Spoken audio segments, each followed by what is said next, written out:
შემეცნებით საგანმანათლებლო პროექტი რადიო კინო მზადდება სტუდია კოცის ბაზაზე. პროექტის ხელმძღვანელი კობა ცხაკაია. როსტომ ჩხეიძე, შავი ჩოხა, ქაქუცე ჩოლოყაშვილის ცხოვრების ქრონიკა.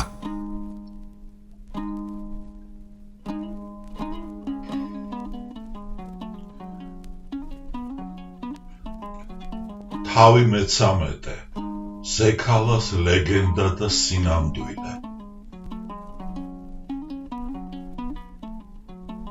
ნამდვილი პოეტი ხარ. ეუბნებოდა სოფიო ჩიჯავაძე შალვა ამირეჯიბს და იმას უკვირდა, ისი ახსენე პოეტობას თითქოს რაღაცას მსაყვედურობდე. არადა პოეტი ვარ, აბა ვინა ვარ? ცვალებადი ბუნება აქედან მოგდგამს. უზუსტებდა სოფიო და ის გაოცებული შლიდა ხელებს. ჩემი ცვალებადი ბუნება ვინა თქვა, რასაც ერთხელ განვიზრახავ და ვიტყვი მორჩა, გადამთქმელი აღარა ვარო. ბავშვობიდანვე შეთვისებოდნენ ერთმანეთს. დედით ამის ბიძაშვილებს ენათესავებოდა შალვა და თითქმის სულ ერთად უწევდათ ყოფნა.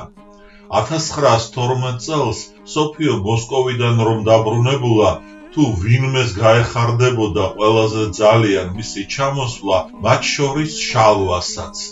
თითქმის ყოველ საღამოს სტუმრობდა, უყვარდა მისი პატარა ოთახი და რაზე აღარ ელაპარაკებოდა, უამბობდა თავის გატაცებისა თუ სიყვარულის შესახებ, პატარ-პატარა გასართობებითაც ამხიარულებდა. სოფიო შეიქმნებოდა მისი ყველაზე დიდი მესაიდუმლე და ალბომში 2 ლექსს რომ ჩაუწერდა, აღტაცება დაიღურებოდა და უფალს მადლობა შესწირავდა ეს ორნი ერთ ქვეყანაში და ერთდროულად რომ გააჩინა. სოფიო შემდგომაც იგივე შეხედულება შეინარჩუნებდა მასზე, რაც სიყრმიდანვე ჩამოუყალიბდა. ბევრი საუკეთესო თვისება ხიბლავდა მისი თანადგომა, ერთგულება, კეთილმოსურნეობა, სიტყვის სიმჭევრე, მაგრამ მისი პოლიტიკოსობისა არ ასწამდა. ისე იცვლის აზრებს ვერ დაეყრდნობიო და ერჩივნა, რომ მოსაზრებათა ეს გადმოქანებანი ხან ერთი პოლუსიდან მეორემდე მისი პოეტური ნებით აეხსნა და გამართლება ამით მოეძებნა. ეგაა, თვითონ შალვას ვერ დაიყაბულებდა, რადგანაც მას სწორედაც პოლიტიკოსად მოჰქონდა თავი, თუმცა სულ გაოცებას გამოთქვამდა. ვერ ამიხსნია, საიდან მოუხვდი ან ეროვნულ-დემოკრატიული პარტიის მთავარ ბირთვში, ან დამოუკიდებლობის კომიტეტშიო. ერთხანს ბათუმს რომ აფარებდა თავს, საზღვარგარეთ გაღწევა განეზრახა და ეს იმიტომ, რომ გაზეთის გადაშლა ერთ დღეს სახტად დატოვებდა და კარგა ხანს გონს ვერც მოვიდოდა. იქიდან შეიტყობდა, რომ მისი მეუღლე, საფიცარი და სათაყვანო ვერიკო ანჯაფარიძე მიხეილ ჭიაურელს გაჰყოლოდა ევროპაში და თავზარ დაცემული შალვა მოინდომებდა მათ გაკიდებოდა და როგორმე დაებრუნებინა თავისი პოეტური მუზა. საზღვარგარეთ გაღწევა ცხადია იოლე არ გახლდათ, შალვა ბათუმში რჩებოდა, გულს ასყდებოდა და გამგზავრების მოლოდინში დარც ღვინოში ჰკლავდა და მისი მეგობრები კიდეც ძალიან შეფიქრიანდებოდნენ. დღენიადაკ მთვრალ შალვას შესაძლოა რაიმე წამოსცდენოდა და თავიც დაეღუპა და თანამოაზრენით ზედ მიეყოლებინან. ამიტომაც ყოველ ღონეს იხმარდნენ, რომ შალვა ბათუმიდან გამოერიდებინათ ჯაშუშთა ამ ნამდვილი ბუდიდან და თბილისისაკენ გამოემგზავრებინათ. იქ მინდა დასავლეთშიო, იხვეწებოდა შალვა, არ ასვენებდა დაკარგული ცოლის ლამდი, ჯერ მანამდე ზმანებებს შეთანაბრებული, ახლა კი სულად სიზმარეული ხატი, მაგრამ ჩააგონებდნენ. ისევ თბილისში გიჯობს თავშეფარება, თორემ აქ ყოველ წუთსაა მოსალოდნელი შენი ჩავარდნა, ამიტომ შესაფერისი პირობები შეიქმნება, თუ არა მაშინვე შემოგითვლით და მერე ჩვენ თვითონ აგაცილებთ რომელიმე ევროპულ გემზეო.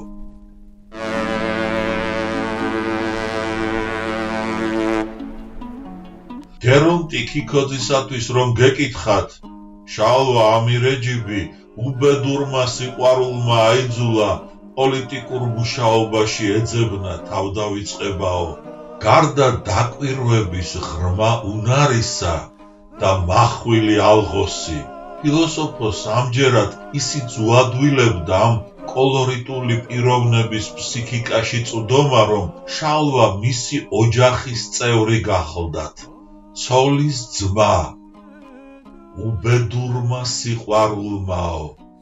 ვითომ უამისოდ კი თავფეხიანად არ გადაეშვებოდა პოლიტიკურ ბრძოლაში და სიყვარულის კალთას თავშეფარებული შორიდან მზერას იკმარებდა, ანდა მხოლოდ თითის ამორევას მეტნაკლებად სახიფათო საქმეში, ეროვნულ დემოკრატიული პარტიის ცენტრალური კომიტეტის წევრი ისე არ გახდებოდა, ანდა სულაც პარიტეტული კომიტეტის წევრი, თუმცა გერონტი ქიქოძე მის პოლიტიკურ მისწრაფებებს კი არ აყენებს ეჭვქვეშ, არამედ თავდავიწყებას, რაც მისი დაკვირვებით სიყვარულში განცდილი მწარე მარცხის გარეშე ასეთი სრულყოფილები ვერ განხორციელდებოდა. სატრფო და სამშობლო შალვასათვისაც გაიგივებულიყო და მით უფრო მძაფრად განიცდიდა უბედურ სიყვარულს. ერთი ქალი კი არ დაეკარგა, თუნდაც იდეალ შეთანაბრებული, არამედ სამშობლოც გამოსცლოდა ხელიდან მისივე უნიათობითა და უგერგილობითაც და ამიტომაც შეიჭრებოდა აჯანყების შვაგულში და უშუალოდ ქაკუცა ჩოლოყაშვილის გვერდით იპოვიდა თავის ადგილს, რათა კიდევ ერთხელ აღარ განეცადა მწარე იმედგაცრუება ცხოვრებისგანაც და საკუთარი თავისგანაც. ბოლოს და ბოლოს თვითონ ყველაფერი ეღონა და თუ თავზევით ძალა არ იქნებოდა, სათვით გვემოთ მაინც აღარ გახდომოდა საქმე. იკარგებოდა სამშობლოდ გასიმბოლოვებული სატრფო, იკარგებოდა სატრფოდ განსხეულებული სამშობლო. საერთოდ შეთქმულებმა მეტი რომანტიზმი გამოიჩინეს, ვიდრე საღი პოლიტიკური გონიერება. ამ რომანტიზმის განსახიერებას კი წარმოადგენდა კახელ აჯანყებულთა ბელადი ქაკუცა ჩოლოყაშვილიო. გერონტი ქიქოძე ასე რომ განსაზღვრავდა 1924 წლის აჯანყებას, ანუ გაიმეორებდა კიტა აბაშიძისეულ ზოგად შეფასებას. 1832 წლის შეთქმულებისა პოლიტიკურ რომანტიზმად რომ მოენათლა სახელმწიფოებრიობის ამოგების ის წყურვილი. შალვა ამირეჯიბის მოქმედებასა და ადგილსაც სწორედ ამ ჭრილში ხედავდა და სულაც განზოგადებულ სახებად მიიჩნევდა მის პიროვნებას ან ამბოხებისას. რომანტიკოსი შალვა იყო თუ იყო, მაგრამ რაღა დროს ეს ლიტერატურული მიმართულება გახლდათ, ამიტომ იქნებ უფრო მარჯვე განსაზღვრება სჯობდა. მარჯვე სწორედაც ეს არისო, უთუოდ დაიჟინებდა გერონტი ქიქოძე მოსალოდნელი შეკამათების პასუხად, დაგვიანებული რომანტიზმიც რომანტიზმიაო. და გადაგიშლიდა მისი ლირიკული ლექსების პაწია კრებულს, მინანქრები. აბა ჩაიკითხე, სიზმრებისა და აჩრდილების პოეზია თუ არ არისო და განსაკუთრებით იმ გარემოებაზე მოგაქცევინებდა ყურადღებას, რომ თვით მეგობარიც ავტორისა მიხაკო წერეთელი და თვით მისი ცოლიც ვერიკო ანჯაფარიძე მომხიბლავ მოჩვენებებს უფრო გავდნენ, ვიდრე რეალურ არსებებს. გინდ პატარა კახზე შუა საუკუნეების რაინდებსა და მათ სატრფოებზე დაეწერა და გინდ თავის თანამედროვეებზე, სულაც უახლოეს ადამიანებზე, ერთნაირი თვალთახედვით გაიზიარებდა. ის რაც მიხეილ ჯავახიშვილის არსენა მარაბდელში მხატვრული კონცეფციაა, მინანქრებში არსი არსთაგანია, რადგანაც შალვა ამირეჯიბის პოეტური ხილვები უშუალოდაა გადატანილი ყოფითობიდან, რომელიც ავტორს არც განერჩევა მხატვრული წარმოსახვებისაგან. ნეტა ისიც ძალიან ადრე ხომ არ დაბადებულიყო და ან ძალიან გვიან. ამ ხრივ აღარ გაჰყვებოდა თავისი ცოლის ძმის პიროვნული ხასიათის შესწავლას გერონტი ქიქოძე, თუმცა დაგვიანებული რომანტიზმის ხსენებით უფრო მიგვანიშნებდა საით უნდა გვეძებნა ამ ხასიათის თავისებურებანიც და მისი ცხოვრების წესისა და მოქმედების საწყისიც. ნეტა თვითონაც რეალობისა და ირეალობის ზღვარზე ხომ არ იდგა, სხვა ეპოქაში მოხვედრილი რაინდივით, რომელსაც თან ხედავდი და თან ხელსაც ვერ კიდევდი, რადგანაც თითქოს და თვალსა და ხელშვა ორთქლდებოდა, რათა მერე ზმანებათა საუფლოდან კვლავ ყოფით სინამდვილეს დაბრუნებოდა. საგულისხმოა, რომ პარიტეტული კომიტეტისგან წევრთაგან დაპატიმრებას მხოლოდ შალვა გადაურჩებოდა. ამის მიზეზს კი ეროვნული ენერგიის შემოქმედი იმით ხსნის, რომ ის უფრო თამამად დადიოდა თბილისის ქუჩებში და უფრო ნაკლებადაც იწვევდა ჩეკისტების ეჭვს, ვიდრე წვერულვა შეღებილი და შავსათვალიანი შეთქმულები. კონსპირაციის მიზნით გრძელი წვერულვაშის მოშვება ქაქუცა შემოეღო შეფიცულთა და მათ თანამდგომთა წრეში. არა, საგანგებოდ კი არ დაევალებინა, თვითონ იქცეოდა ასე და სხვანიც ძალაუნებურად ბაძავდნენ, მათ შორის ალექსანდრე სულხანიშვილიც, ვისი ულვაშების სიგრძეც სხვისაგან საგრძნობლად აჭარბებდა, მაგრამ მას თავიც მოსწონდა ულვაშის სიგრძით და არც აპირებდა შელეოდა. კონსპირაციის ამ სახეობას კი დიდად ემადლიერებოდა. ადვილად ვეღარ გცნობენ, უამრავი ნაცნობი ყავდა ნამეტნავად კახეთში და ეს მართლაც ძალიან მშველოდა, რადგან მოგეხსენებათ, სადაც მოყვარეა, იქვეა ჩასაფრებული მტერიცო. ეგა რაც ძალზე წაადგათ სოფელ-სოფელ მიმოსვლისას და დღეობებზე გამოჩენისას. მაინც და მაინც ვეღარ შველოდათ დედაქალაქის ქუჩებში. მილიციელებით, ჩეკისტებითა და მათი აგენტურით რომ გადატენილიყო და პირველ ყოვლისა წვერმოშვებულ ადამიანებს აედევნებოდნენ ხოლმე. სხვა თუ არაფერი, ეროვნულობისა და გლოვიარობის ნიშნად აღიქვამდნენ და ჯერ მარტო ამიტომ არ უნდოდა დაკარგოდათ მზერიდან ეს მოქალაქენი, შეფიცულებთან სულაც რომ არ ყოფილიყვნენ დაკავშირებულნი. ამიტომაც მოიქცა შალვა ამირეჯიბი ალღოიანად. თბილისში კონსპირაციის ამ ხერხს რომ არ მიმართა და თვალში ადვილად აღარ ხვდებოდა დაგეშილ მაძებრებს.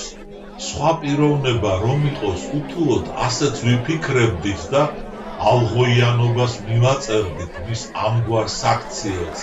ამჯერად კი ეს შთაბეჭდილება უფრო რჩება. წინასწარ კი არ გაუანგარიშებია ასე სჯობსო, არამედ მისი ბუნება ასეთი ღრუბლებში ილივლივოს. გამოცდილი კონსპირატორი გახლდათ, თავის ამხანაგებს იმავე ბინაზე ხვდებოდა, სადაც თვითონ ათევდა ღამეს და ამიტომაც ბოლოს საგანგებო კომისიამ მიაგნო მის კვალს. მიგნებით კი მიაგნო, თუმცა მისი დატუსაღება მაინც ვერ შეძლო. გერონტი ქიქოძეს რა დაავიწყებდა, ერთხელ სადილობისას რომ მოესმა ძლიერი დაკაკუნების ხმა და კარის გაღებისთანავე ბინაში 4-5 რევოლვერ მოღერებული ჩეკისტი შემოიჭრა გარუსებული გერმანელის ხელმძღვანელობით.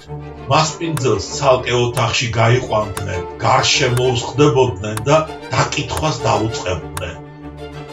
სად იმყოფება ამჟამად შალვა ამირეჯიბი? როდის გაათია ღამე ამ ბინაში უკანასკნელად? გააქვთ თუ არა მისი სურათიო და ამისთანები? შალვა ამირეჯიბის სამყოფელის შესახებ არავითარი ცნობის მიცემა არ შემეძლო, თუნდაც ამის სურვილი მქონოდაო. ღიმილი გაიელვებს თანამედროვე ჩანაწერების ფურცლებზე. ვერც მის სურათს აღმოაჩენდნენ მასპინძლის კოლექციაში. გულდასმით კი გაჩხრებდნენ, როგორც გერონტის, ისე მის მეზობლად მცხოვრები მისი ძმის ბინასაც.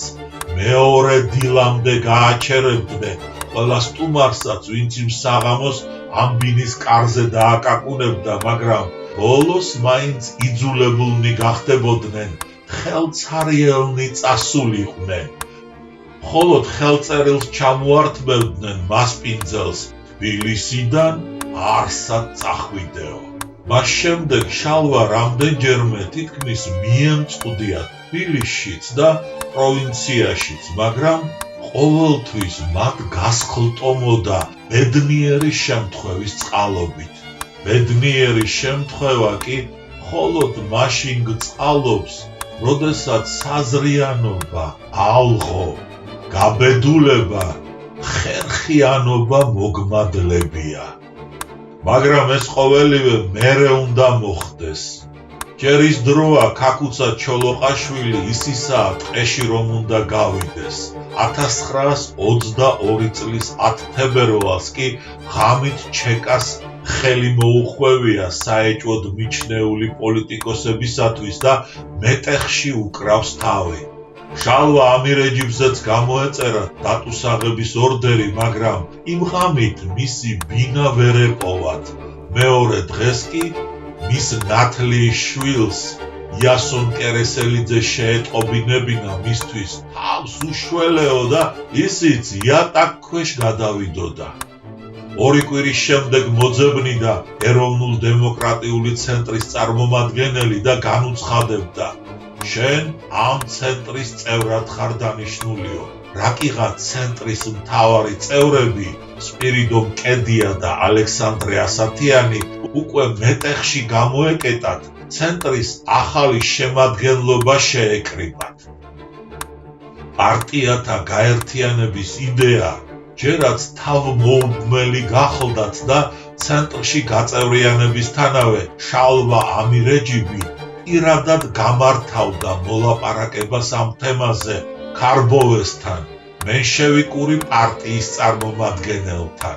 მაგრამ ისე მოხდებოდა, რომ იძულებული შეიქმნებოდა არა მარტო პარტიათა გაერთიანების მცდელობას ჩამოსცილებოდა, არამედ დროებით ჩამოშორებოდა იმ ცენტრსაც და სულაც თბილის გაცვლოდა. მაისში 2 თვის თავზე, რაც ამ ცენტრის ერთ-ერთი წევრი გახდებოდა, ესტუმრებოდათ სამხედრო ცენტრის წევრი გრიგოლ ხიმშიაშვილი და ამცნობდათ. დამიბარა ჩეკამ და მთხოვა ქაკუცა ჩოლოყაშვილის შერიგება ხელისუფლებასთან. ავტომობილიც უკვე მომცეს მასთან წასასვლელად. ჩემთვის ეს ერთადერთი საშუალებაა, რათა მეც ქაკუცასთან დავრჩე, მაგრამ საჭიროდ მიმაჩნია, რომ ჩემს გამგზავრებამდე თქვენი კაცი ესტუმროს ქაკუცას და ეს ყოველივე წინასწარ მოახსენოს. ეროვნულ-დემოკრატები სათათბიროდ დასხდებოდნენ, რათა ზუსტად ამოეცნოთ, თუ რას გულისხმობდა გიორგი ხიმშიაშვილის სიტყვები. თუ მაინც უნდა სტუმრებოდა, თვითონ რა აუცილებელი გახდა წინასწარი მოლაპარაკებანი, რა უმოლაპარაკებოდ იმას არ ენდობოდა?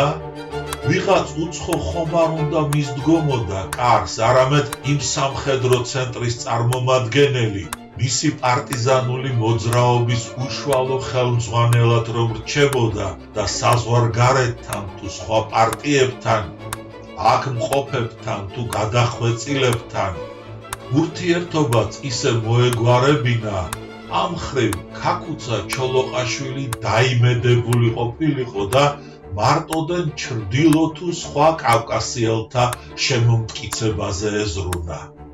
აწონიდნენ, დაწონიდნენ და თავისთვის ასე გადაწყვეტდნენ. ქაქუცა ტყეში კი უკვე არის გასული, მაგრამ მოქმედება ჯერ მაინც არ დაუწყია და ეტყობა სამხედრო ცენტრი აუცილებლობად მიიჩნევს, დროა მოქმედებას მიჰყოს ხელიო. იმასთან წასასვლელად კი შალვა ამირეჯიბს შეარჩევდნენ. მე წავედი ქაქუცასთან. მემატიანის ლაკონურობით გაიხსენებდა იმხანად უკვე საკმაოდ ცნობილი და აღიარებული პუბლიცისტი იმ თათბირის შედეგს, თუმცა ძნელი მისახვედრი არ არის, რა აღტაცებაც დაეუფლებოდა, როდესაც მასზე შეჩერდებოდა არჩევანი. იქნებ ვეღარც მოითმინა და თვითონვე გამოთქვა სურვილი, ოღონდაც მე გამგზავნეთო. იქნებ გატვრინდა და დაელოდა, ნეტა რა სიტყვიან, ვისკენ გაუწევთ გულიო. თავარია რომ ისისაა ტყეში გასულ ბელაც მან უნდა ჩააკითხოს, სულიერად ისედაც რაინდულ ეპოქაში გადასახლებულმა კაცმა, ვის თვალთა ხედვაშიც აქამდეც დაქროდნენ დაუსრულებლივ ზმანებანი. ამიერიდან კი ყოფითი რეალობა თვითონვე უნდა შეიქმნას, რაინდული ჟამის განმეორება და თუ შეიძლება ეს ამხელა გარდასახვა საზოგადოებრივ ცხოვრებაში შალვა ამირეჯიბისაგან სადღაც შორს მოხდეს. დაე მან ჩაუტანოს ქაქუცას ის გადაწყვეტილება. დასრულდა ჟამი ქვათა შეკრებისა და უკვე შენს ძალასა და თავგანწირვაზე ჰკიდია ყველაფერიო. 5 დღის შემდეგ ქაქუცასთან იმყოფება ყარაჯახში, ქიზიყის ბოლოს. იმ დღეს 26 მაისია და გადაწყვეტილია, რომ მთელ თბილისში უნდა გამართონ პარტიებმა დემონსტრაციები.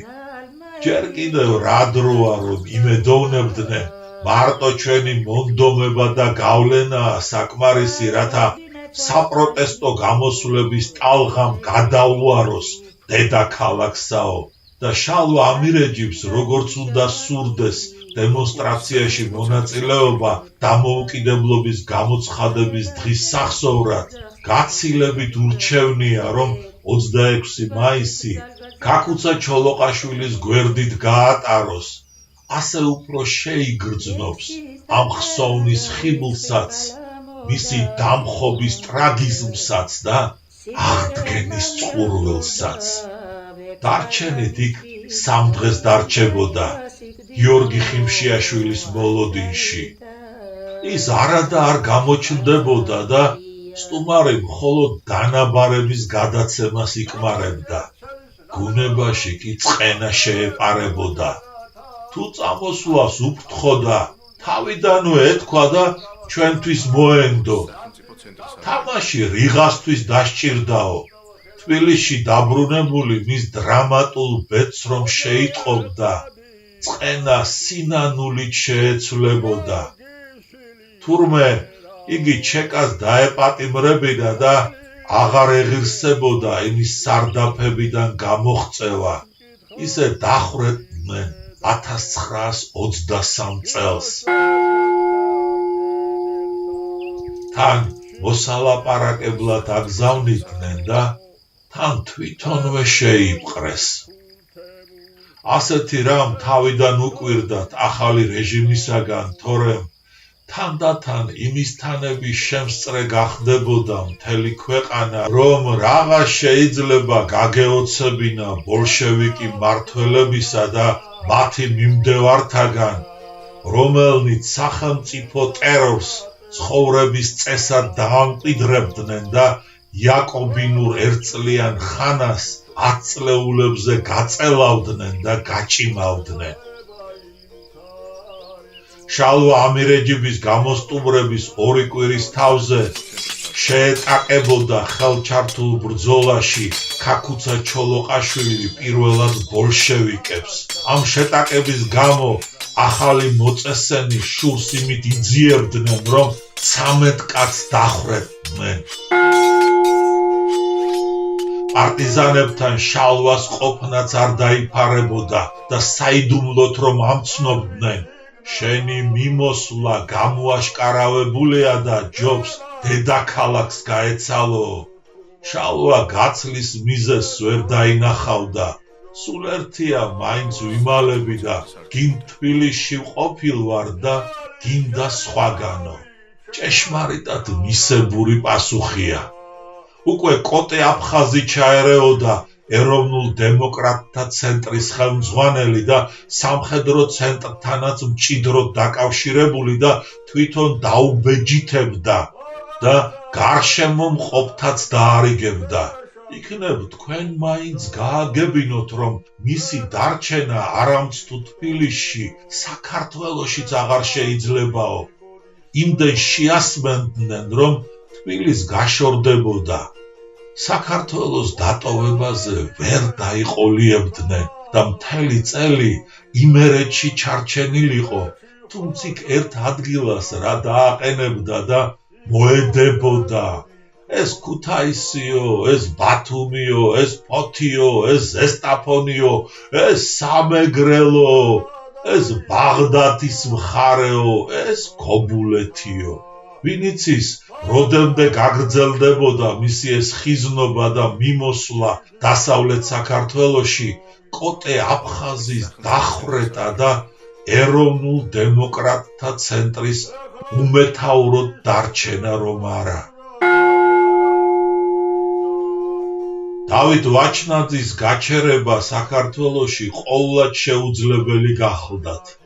ქაქუცა ჩოლოყაშვილთან გაგზავნილი წერილისა და ოფიციალური განკარგულების გამო ისე გააფთრებით დაეძებდა ჩეკა რაღა ქაქუცა და რაღა ის და თუ შეფიცულთა ბელადი ვერსად მოემწყდიათ, ამას მაინც იგდებდნენ ხელთ ადრე თუ გვიან, ანდა მის მფარველებს ისე აწიოკებდნენ სამაგალითოდ რომ დარჩენილიყო და ასეთ დროს აბა მისი ჩაყენება ცენტრის სათავეში ლამის თვითმკვლელობის განაჩენს უდრიდა.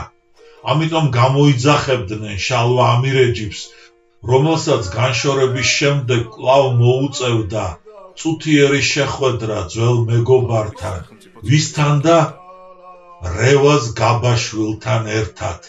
1912 წელს დაეარსებინა ჟურნალი კლდე. მის დედაბოძებად ვითვლებოდითო და იმ დღიდან მოყოლებული აღარც გაყრილიყვნენ, თუმცა ერთმანეთთან არც უთანხმოება მოკლებიათ, არც დამდურება და არც აყალმაყალი. ეს ყოველივე არ გასცილებია სულიერი ერთობის საზღვრებსა და ქვეყნისათვის უკეთესი გზების გამოძებნის წყურვილს და ამიტომაც იყო, რომ იმის წინარე ჟამს, ომის ხანას, რევოლუციისა და დამოუკიდებლობის ეპოქას, ბოლშევიზმთან ბრძოლასა და ემიგრაციას შალვა ამირეჯიბი და დავით ვაჩნაძე ერთ ბანაკში გაატარებდნენ. ეგა ბოლშევიზმის შემოჭრა დამკვიდრებისას ისინი სულ ორჯერ შეხვდებოდნენ ერთმანეთს. ეს იმიტომ, რომ როდესაც შალვა საიდუმლო საქმიანობაში ჩაებმეოდა, დათა უკვე მეტეხში გამომწყდეულიყო, ხოლო როდესაც ის იქიდან თავს დააღწევდა, ეს დასავლეთ საქართველოში იმალებოდა.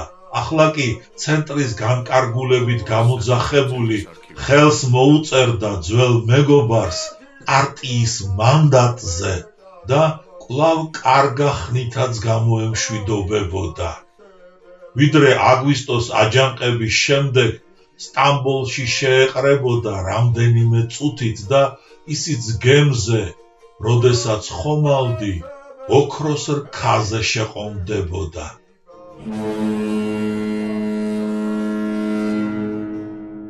დათა ამცნობდა, არდაგანში ვაპირებ წასვლას და იქიდან გაბმას კავშირისას საქართველოსთანო და კიდეც დატრიალდებოდა ორი ქვეყნის საზღვართან მთელი წელი კონფედერატის სახელით. ეგაა პოლიტიკური ჯგუფის კავკასიის კონფედერატთა კომიტეტი არსებობა დიდხანს ვერ გასტანდა, რადგანაც პოლონელები დახმარებას შეუწყვეტდნენ იმ მიზეზით, თუ კავკასიის სახელით მოქმედებთ, რატომ არ არის თქვენთან გაწევრიანებული ორი დიდი პარტია, ქართველ მენშევიკთა და აზერბაიჯანელ მუსავატელთაო და მის ნაცვლად კავკასიის დამოუკიდებლობის კომიტეტს შექმნიდნენ ნოე რამიშვილის მთავარი მონაწილეობით. შუა საუკუნეებში გადასახლება აღარ მოუწევდა შალვა ამირეჯიბს და იმ სურათების ამოცურება თვალწინ, რათა თვითონაც თავი რაინდული ეპოქის შვილად განეცადა. სავსებით კმაროდა არ გამოფხიზლებულიყო აგვისტო-სექტემბრის იმ დღეების ზმანება ბურანისაგან და კაფიოთ ვეღარ გაერჩია, ისევ იმ ოდინდელ სივრცეში დააბიჯებდა, თუ მართლა შეცვლილიყო და ავადად შეცვლილიყო რაღაც და მასაც გადახვეწილი სიმწრის ფიალა უნდა ესვა სხვა დევნილებივით, რომელთაგან მცირენი მისცემოდნენ თვითგვემას, დანარჩენები კი ერთმანეთის ძრახვასა და დადანაშაულებას უნდებოდნენ. არა, შენ მეტი ბრალი მიგიძღვის, არა, შენ მეტი ბრალი მიგიძღვის საქართველოს სახელმწიფოს დამხობაში და არა შენო. გაშლილი თხრობისათვის ვერადავერ მოიცლიდა შალვა. ქაქუცა ჩოლოყაშვილის ცხოვრების ქრონიკას რომ გაჰყოლოდა და ან საისტორიო მატიანის და ან ბიოგრაფიული რომანის გმირად ექცია. დაე ალექსანდრე სულხანიშვილს ედო თავს ეს მისია.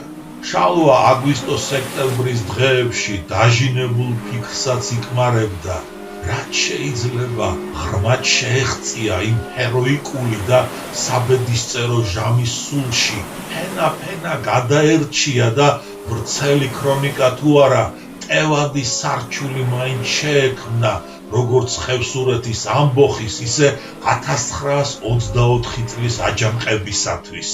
სართული, რომელსაც ოდესმე ან თვითონვე გაშლიდა, ან და თავისებურ გზამკვლევად უანდერძებდა იმათ, ვისთვისაც ქაქუცა ჩოლოყაშვილის სახება არ იქნებოდა მარტოდენ საისტორიო ქრონიკებისა თუ ისტორიულ სახელმძღვანელოებში ჩასატოვებელი და ბიოგრაფიული რომანის გმირადაც დაისაჭიროებდნენ, თორემ რომანის გმირად ხომ მის სიცოცხლეშივე წარმოესახათ, ეგაა არსენა მარაბდელის სახელით, ოღონდ იმ რწმენით, რომ რაინდული რომანის ჟანრს სულაც არ გასულოდა ყავლი და უოლტერ სკოტის შეუპოვრობის წყალობით ისევ დაბრუნებული სამწერლო ცხოვრებასა და საზოგადოებრივ ცნობიერებაში, ჩინებულ ბელეტრისტთა ხელში კვლავად შეინარჩუნებდა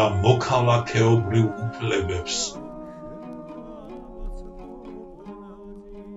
შემეცნებით საგანმანათლებლო პროექტი რადიო კინო მზადდება სტუდია კოცის ბაზაზე. პროექტის ხელმძღვანელი კობა ცხაკაია.